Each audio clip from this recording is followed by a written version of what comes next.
título, um documento. E você pode pegar esse seu direito de... vender isso para alguém que vai pagar um pouco menos, mas que vai ter esse dinheiro garantido no futuro. Exato. Isso é um precatório. Precatório de 1 milhão eu vendo por 400, 500 mil, mas eu tenho dinheiro na hora, assim, garantido. Exato. Então, se você tem grandes contatos políticos, você pode comprar um precatório mais barato, comprar um político no meio, ele consegue fazer o Estado... Ele libera isso rapidão. E você faz uma grana. Ou seja, já tem esse dinheiro garantido, pagou metade, às vezes, do valor... Você lembra quando teve o escândalo dos precatórios? O Ciro Gomes denunciou isso, a gente chegou a denunciar também. Quando foi isso? 22 para 23. 2022 para 2023. Que o Bolsonaro dá o calote nos precatórios, o Lula vai e paga os precatórios. 23 é quando o Banco Master começa a estourar nos seus investimentos em precatórios. Que ele já tinha informação privilegiada? Aparentemente sim. Mas como ele é muito ousado, ele também começou a comprar pré-precatórios. Que assim... Eu tenho, sei lá, uma área que o governo me deve, e aí eu ainda não terminei, vamos dizer, a dívida do governo não se tornou, vamos dizer, transitada em julgado, ou seja, não é o direito líquido e certo. Mas eu tenho certeza que vai virar um direito líquido e certo. Isso se chama pré-precatório, que é tipo um produto financeiro lixo, né? Que vale bem menos, né? Um pré-precatório vale menos do que um precatório. E eles começaram também a comprar pré-precatório ali, o que já é bem coisa de fim de festa.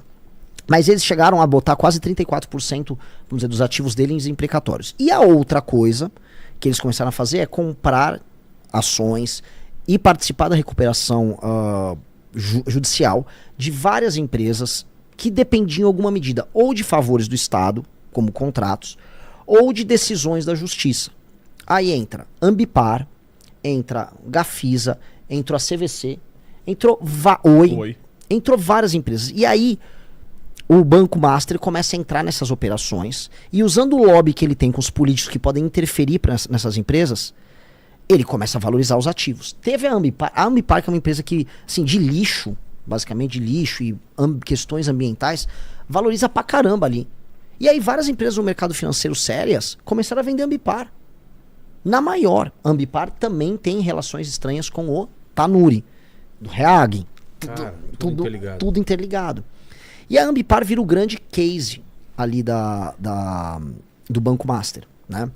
E o Banco Master participando da recuperação da Ambipar. Quem participava juridicamente da recuperação de várias dessas empresas era o senhor Fabiano Zettel. Quem é Fabiano Zettel? Fabiano Zettel era um cara que era da Igreja Lagoinha. Ele se casa com a irmã do Daniel Vorcaro. Ele supostamente é um advogado, ele é um advogado. E aí ele diz assim, eu participei dessas recuperações, ganhei uma fortuna, 30 milhões em uma aqui, 50 milhões em outra. E com base nisso, ele montou um fundo. Tá no Google. Chamado Moriá. Moriá Capital, Moriá Assets. Né? Esse fundo Moriá era o fundo de venture capital desse cara. Esse cara, então, ele era um advogado que participava de recuperações estranhas, pastor evangélico, primeiro da Bola de Neve e depois da Lagoinha. E, além de tudo, investidor de venture capital. Eu falei no começo, esse cara é o Tony Stark, né? E aí, esse cara, ele monta esse fundo, que é o Moriá Assets, e essa empresa dele, de investimento, ela começa a investir apenas em um setor, que é o setor de wellness, que é de bem-estar e tal. E, curiosamente, só em empresas, ou quase sempre em empresas de musas fitness. E sim, ele investiu na empresa de musa fitness da Gabriela Pugliese, a da Virgínia, a da Manu City e de muitas outras. Isso não é minha opinião, isso está no site deles. Eles tiraram depois do site, mas é real, não tem, assim, falo com tranquilidade, isso aqui não preciso nem fazer o disclaimer, isso é oficial. Ele investiu na empresa de todas elas, nenhuma delas se pronunciou. Com base nos contatos que ele tinha, esse Fabiano Zettel era também o cara que ia comprando páginas de fofoca, sites de fofoca, páginas de jornalismo aqui e ali. Então ele era o operador do silêncio do Vorcaro. E também ele começou a cuidar do lifestyle do Vorcaro. Então o cara oficial do lifestyle era o Fabiano Zettel, que era o cunhado dele. Cunhado quer dizer que ele é marido da irmã do Vorcaro. E ali, especialmente em 24, ele vira pastor da Lagoinha. Olha como a vida, o mundo dá voltas, né?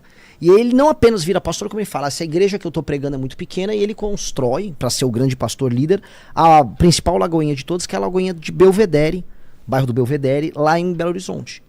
Que muita gente suspeita, e eu já recebi inúmeras denúncias. Eu não vou afirmar peremptoriamente, eu só pergunto pro pessoal da Lagoinha. Muita gente afirma que foi bancada com dinheiro do Banco Master. Tá? E a gente ainda vai voltar pra Lagoinha. Então, o business que tá claro é o seguinte: com essa capitalização que a gente explicou no começo, eles começaram a investir em precatório, empresa quebrada, e tanto precatório quanto empresa quebrada depende hora de decisões judiciais, hora de favores políticos. E aí ele compra todo mundo no meio, e aí ele valoriza as empresas deles, ou os precatórios dele, e ele vai girando aquela roda maluca, que é uma roda que em algum momento ia quebrar. Mas enquanto isso ele ganha tempo. Nesse período ele tá no ego trip, mas só vou falar, ele viaja pra Venezuela e ele compra poço de petróleo na Venezuela. No mesmo momento que o Joesley Batista compra poço de petróleo na Venezuela. Que, como ficou amplamente noticiado recentemente, o Joesley Batista esteve na Venezuela falando com o Nicolás Maduro, graças aí como sendo um intermediário do governo americano, ou seja, um cara que é influente no Brasil, como todo mundo já sabe, mas também nos Estados Unidos, e chegou JBS, e chegou a influenciar caixa de e chegou a influenciar na Venezuela. E o Fabiano Zettel, sendo esse cara que sai fazendo essas compras de consciência, ele em 2022 se torna um dos maiores doadores eleitorais do Brasil, tendo investido aí coisa de milhões de reais. Foi. Alguns exemplos. Ele chegou, por exemplo, a investir 3 milhões de reais na campanha do Tarcísio. Não, 2 no Tarcísio. 2 no Tarcísio. 3 no Bolsonaro. 3 milhões na campanha do Bolsonaro. Ele chegou a doar para um deputado do Novo também, que virou secretário do Zema. Do Romeu Zema. Né? Então ele sai fazendo essas doações e se torna um grande doador eleitoral. Sim. E nesse período especial em que eles estão crescendo no meio do governo Bolsonaro, em que o Casa Civil do governo Bolsonaro, que é o Ciro Nogueira, virou o cara do lobby deles. E sim, o Ciro Nogueira é o presidente de partido mais bem relacionado de Brasília. Falo isso porque agora eu sou um presidente de partido, Vilela, só que eu não tenho nenhuma relação, eu só sou xingado. Não existe um grupo de WhatsApp de presidentes de partido, aparentemente. Nem de tesoureiros. Nem de tesoureiros. Então a gente só tá fora das festas, né? E na prática, esse foi talvez o grande momento do auge deles, né, onde eles conseguiram segurar. Essa período de final do governo Bolsonaro para o começo do governo Lula foi o período do auge deles, que a grande parte das festas aconteceram, que a grande parte das fofocas rolaram. Tinha eu não vou dar nomes, mas as pessoas vão adivinhar no comentário, havia uma ex-paquita, que é muito bonita até hoje, que se tornou amante dele, do Vorcaro. Cara, olha essa história. Viajava com ele pra super casa de Trancoso dele, que vale tipo dezenas de milhões. 180 milhões de reais. 180 milhões de reais a casa dele em Trancoso. Surubão de Trancoso. Que era o famoso surubão de Trancoso, sim. Mas tinha os surubões de Trancoso, claro.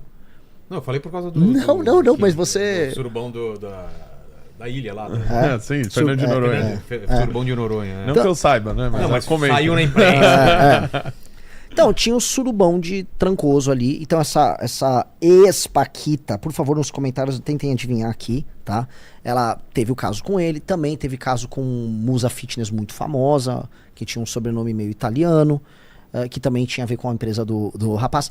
Com uma filha de uma grande musa global com sobrenome meio francês. Essa filha dela é bem magra e ela tem o primeiro nome, uma flor, e que também é o nome de uma personagem do Aladdin. Acho que eu não posso ser mais claro do que isso. E veja só os detalhes, que o diabo mora no detalhe. Uma das empresas que o Fabiano Zettel investia por aquela empresa que a gente citou, a Moria Assets, era uma academia que fica nos Jardins, que chama Les Cinq, em francês, os 5, Les Cinq, que fica acho que na Oscar Freire. Acho que tem a mensalidade mais cara de academia de São Paulo ou do Brasil. E era ali que eles tacavam essas gostosas que participavam das festas pra ficar lá malhando. E então era meio que quase um investimento e piada ali. E essa empresa, essa academia, eles iam tacando as moças treinavam. Uma dessas que eu citei, o segurança do Vorcaro levava ela malhava, gravava uns stories, saía, tal. Novamente, o Alessan, que é só o pessoal checar, recebeu o investimento dessa Moria Assets aí, tá? Então acho que a gente pode colocar aqui, esse foi o período da grande coleta de provas de festas que eles fizeram, do grande período de diversão deles. Só que a casa começa a cair aí, porque todo o mercado financeiro, especialmente os bancões brasileiros, começam a ir na jugular do Roberto Campos Neto e falar, cara, você precisa fazer alguma coisa, isso tá virando um esquema gigantesco. E como... Não, e veja só, ele foi avisado de 2019, 2020 até 2022, acho que foi o último... Foi 22 ou 23 em dezembro, faltando 15 dias para acabar o mandato dele como presidente do Banco Central, antes, portanto, da indicação do Gabriel Galípolo, ele chama Daniel Vorcaro finalmente, né? Chama Daniel Vorcaro para conversar no Banco Central.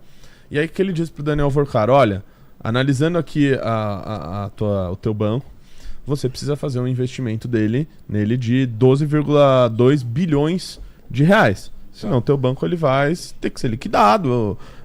As coisas aqui estão muito estranhas, recebi muitas notificações de outros bancos. Apesar dele não ter feito nada durante todo esse tempo, ele resolveu fazer bem quando ele estava saindo. Na finaleira. E aí, quando você fala para um cara como o Daniel Vorcaro, você precisa colocar 12 bilhões de reais no teu banco, senão o teu banco vai ser liquidado.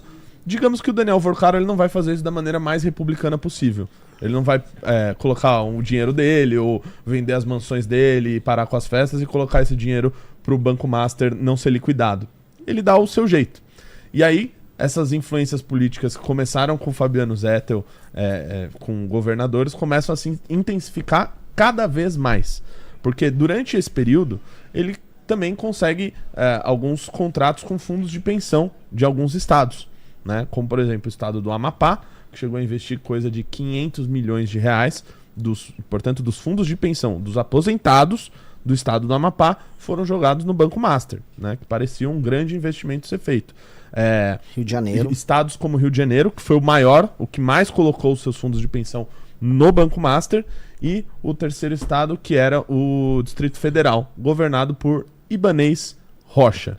Então, você vê que assim, quando ele começa a investir na compra de políticos isso começa a dar resultado. Porque ele começa a fazer os estados a enfiarem a previdência, os fundos de pensão dos estados a comprar título podre do Banco Master. E isso acontece. Cara, são milhões de brasileiros. São 12 milhões. 12 milhões de brasileiros são vítimas disso. Estão falando do Cláudio Castro? Falaram do Cláudio Castro. Não, ele fez aquela operação. Foi legal aquela operação, matou um monte de bandido. Agora, falaram da outra operação do Cláudio Castro? Que essa é a grande operação que deviam falar do Cláudio Castro. Como é que o governo do Rio de Janeiro enfia esses títulos do Banco Master? E aí tem nenhuma. Tava rendendo, né? Parecia bom. Parecia um grande investimento. Um grande investimento. Agora, o pior caso é do BRB. E aí, por isso que eu citei o Ibanez, né? Porque ele que também tinha os fundos de pensão investidos no Banco Master, Daniel Vorcaro vai pedir uma ajuda pro seu amigo Ibanez, né? Que também é um cara conhecido por gostar muito de festa, é um cara boêmio, né? É o que dizem, né? O que todo mundo sabe em Brasília é que o Ibanez enche a lata. Enche a lata. O libanês, sim... gosta da marvada. É o bebê ibanês. Né? O cara gosta. Pelo menos é isso. Isso não é o maior dos problemas no mundo, vamos dizer. E Daniel Vorcaro pede ajuda a ele, dizendo, Ibanez, eu tenho que colocar 12 bilhões de reais ou meu banco vai ser liquidado. E aí ele tinha, né, o BRB, o Banco de Brasília, um banco público famoso, o BRB, patrocina time de futebol e a bagaça toda. Só lembrando que o contato com o Ibanez é feito por muitos meios, porque ele já tinha essa rede de lobby que vai do Ciro Nogueira ao Rueda, que é o presidente da União Brasil, o próprio Temer, que é do partido do... Não tô falando que esses caras fizeram um lobby, tô falando que ele conhece muitas pessoas que conhecem o Ibanez. Só isso, não tô falando nada, não tô fazendo nenhuma acusação em nenhuma das pessoas, tô jogando os nomes aí numa festa. E aí o Ibanez olhou pro BRB, e o BRB olhou pro Ibanez e falou, tá aí. A gente pode comprar 12 bilhões em títulos do Banco Master. Isso porque o próprio Vorcaro queria que o BRB comprasse o Banco Master. Pô, que tal uma empresa... Porque se você compra o Banco Master, você mistura os ativos. E quando você mistura os ativos do Banco Master com o do BRB, aí toda a treta do Banco Master tá misturada ali e meio que, tudo bem, vira um probleminha financeiro nesse novo banco que surge. E aí você pedala, pede uma ajuda... Dilui, né? Você dilui, porque o BRB é um banco supostamente sério, né? Que tem ativos, tem recebíveis sérios, tem recebíveis do estado do DF, tem empréstimo para as empresas reais. O BRB é um banco. Então você ia diluir, vamos dizer, esse animal doente que era o Banco Master com os ativos do BRB. Esse era o grande plano deles. Mas esse plano não foi levado a cabo porque todo mundo começou a ficar muito de olho. O Banco Central teve que começar a agir, a CVM estava de olho, os concorrentes estavam de olho. Mas ele conseguiu enfiar os títulos. Então ele se capitaliza vendendo 12 ponto alguma coisa bi de título podre para o Banco de Brasília. E saiu uma notícia semana passada que o Banco de Brasília vai ter que pedir dinheiro para o governo do Distrito Federal para bancar esse rombo. Novamente, tudo que a gente está falando aqui, as informações são públicas. Tudo. Isso aqui está na imprensa. A gente só está aqui hoje juntando, vamos dizer, elementos que estão nas matérias nessa timeline. Tá dando pra... Estamos sendo claros? Como é que tá? Sim. Vamos pra parte que o BRB tenta fazer ali a compra do Banco Master, né? Então, Vorcaro pedindo ajuda pro Ibanez. Você ainda não se inscreveu? Deu like e comentou? Você tá brincando com o perigo.